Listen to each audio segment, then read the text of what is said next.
lot of talk today from various panelists and speakers, Ramanan included, but various others throughout the morning and the afternoon have talked about the need for an interdisciplinary approach to finding problems. And there are two articles or books that I'm reminded of, the two Davids. There is a book that some of you might have heard about called Range: Why Generalists Triumph in a Specialized World. And that's a book by David Epstein. And it talks about why the interdisciplinary method of thinking is actually a lot better for solving problems and to sort of rise up and have impact. That's one. The other is an article by a famous New York Times columnist named David Brooks. And it talks about solutions being found by people who are at what he calls the edge of the inside.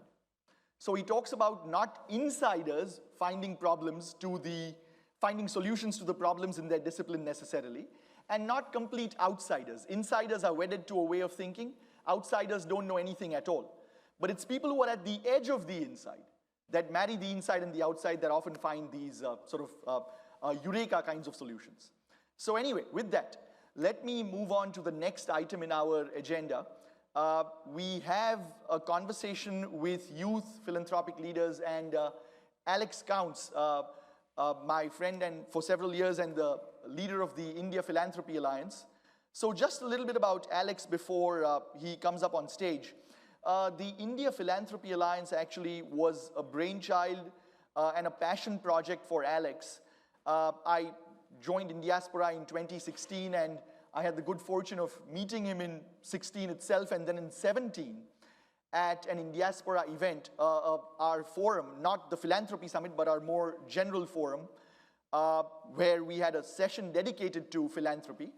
Alex and Indiaspora convened a group of philanthropic leaders that talked about a more collaborative approach to philanthropy. He had written a sort of a white paper in conjunction with the chairman of Indiaspora, M.R. Rangaswamy, and he presented that at the meeting and talked about why we should collaborate and what the benefits would be instead of working in silos. And that led to the creation of the India Philanthropy Alliance, which Indiaspora very much supported and housed, and we are still a proud member of, along with many of the other organizations here today. So he's done some tremendous work in that space, and his background befits that as well from his past at the Grameen Foundation, among many other things. So Alex, with that, please come up to the stage. All right. Thank you.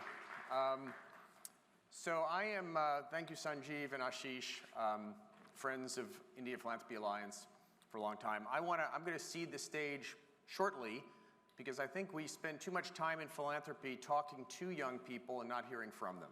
So I'm going to give the stage to two of them in a minute. But I think I am living proof that you don't have to be from India to love India. I also think that many of you are living proof that you don't have to be from America to love America. And my love affair with India starts in a place, I don't know how common it is, with the movie Gandhi, which I saw in 1983. And I watched that, and I just said, I want to throw myself at the feet of an Indian South Asian guru. Like if I'd known Kamal Bawa, I would have just said, Master, tell me what to do. And it's created this real love in me for the subcontinent, and there's a long, long story that I won't tell about how I found my guru, Muhammad Yunus, the Bangladeshi Nobel Peace Prize laureate. I've been working with him for now 35 years.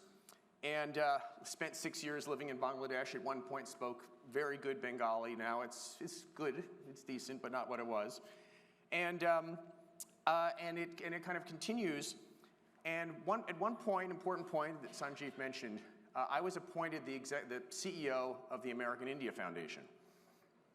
And I was familiar with India from my work with Grameen Foundation, but I want to do a deeper dive. And yes, if you're thinking it, yes, I was AIF's great white hope. And they actually referred to me that way sometimes. It was kind of funny, jokingly. And so I wanted to survey the kind of India NGO philanthropy corridor as I got into this, because I knew it but didn't know it well enough. And I'll tell you, I was so impressed with the organizations that were active. I mean, AIF to begin with, but all these others. I was so impressed with the people, the social entrepreneurs, I was so impressed with the results. I was thinking, Sanjeev was mentioning that meeting that we convened, and of course, being me and a bunch of Indians, what happened? It was chaos, it was brilliance, and it was progress, all in about 90 minutes. And so I studied it, so I was so impressed with the programs of these organizations, AIF and its competitors and its friends. I mean, not only were they good, but oftentimes, as has been mentioned several times today, they would be developed in a way that government could take them on and scale them. I mean, I tried that in Africa when I was running Grameen Foundation. Not so easy. But the Indian groups, I mean, world-class nonprofits, outstanding conferences. I was just at the Dasra conference last week. Excellent. This one, come on. Have any of you, by the way, ever been to a boring nonprofit conference? Philanthropy conference? Yeah? Okay, you all are lying, but that's okay. I mean, really high quality convenings.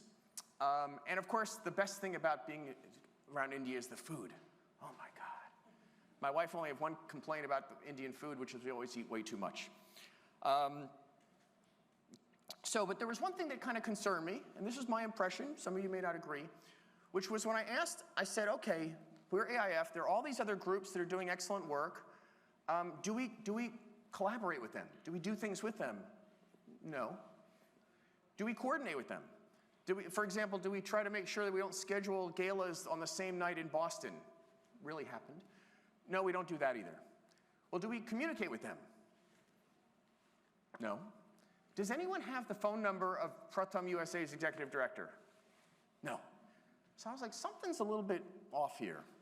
And so I came up with it, wrote that paper with MR, and I just said, what if we created some sort of a leadership body, dialogue body among the organizations that were doing great work in India and had set up a US presence? And so I wrote up this paper, we convened this, and everyone's like, it's a good idea. And I'm like, who's gonna do this? And then they all pointed at me. And so and actually from 6 years ago this month, we had our first meeting, and we've been meeting every single month for 6 years. And every 6 to 12 months, we have a retreat. You can clap about that. I think that's a great idea. Not all of the meetings are equally productive. Some of them are fantastically productive. By the way, we launched with 11 groups. Now we're at 19. One of the latest 4 groups to join is Give, and we're so excited to have Give on board. And yes, do those meetings sometimes take on the character of glorified group therapy? Yes, they do. But you know, a lot of these people who are setting up fundraising operations in the US for big organizations in India, it's kind of a lonely job. Often a 1 or 2 person unit. There's a lot of turnover in those roles, if you haven't noticed. So, but also we created we shared best practices, we developed friendships, and a lot of times, Nalini, you can back me up on this, and Minu, when someone leaves one of the executive director roles representing themselves in IPA, when they come to their last meeting, almost inevitably they say, one of the things I'm going to miss most about my job, or sometimes they say, the thing I'm going to miss most is this group, is a group of peers, where we can remind ourselves that we're all on the same team.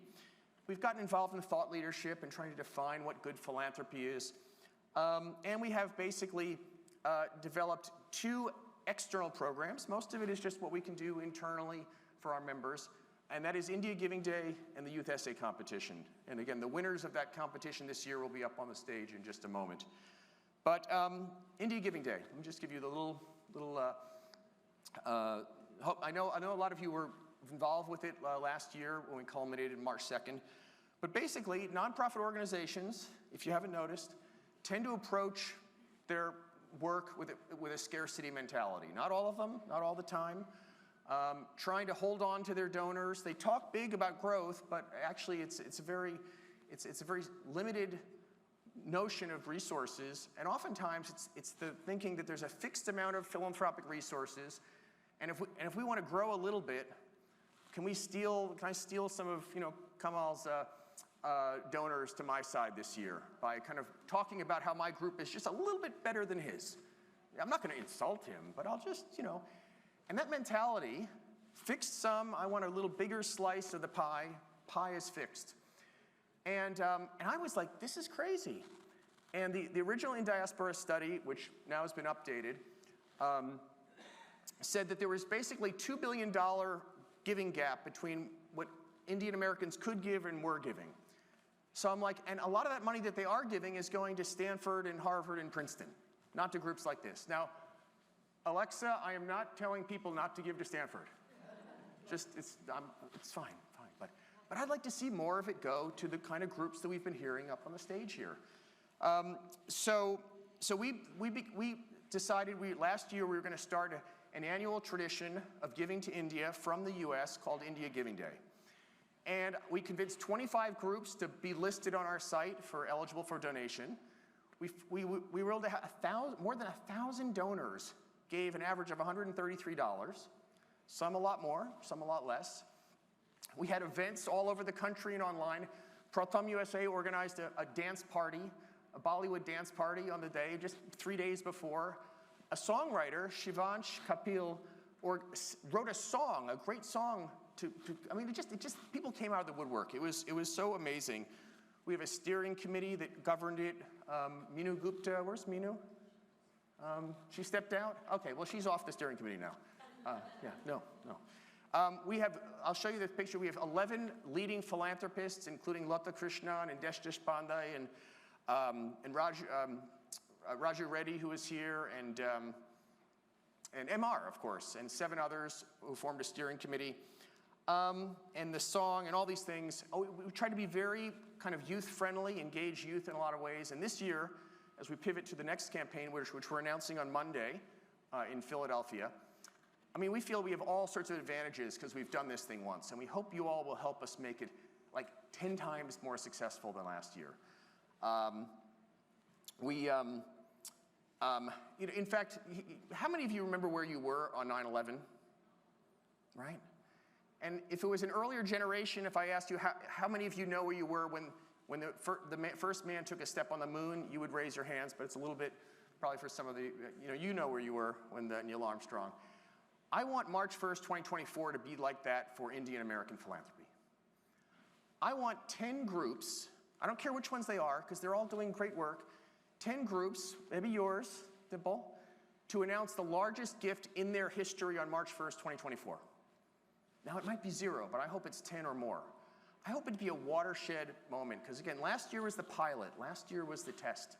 And so at a bare minimum, 2,000 donors giving $250, and all sorts of crazy fun events. So that's what we're hoping for. And I hope you all will help us reach that vision. Now, when we sit around the table, so now I'm going to talk about the youth essay competition, and I'm going to show a couple of slides. You sit around the table and you just, as nonprofit leaders, and after a year or two together, and wine helps, you start talking about what you're really worried about.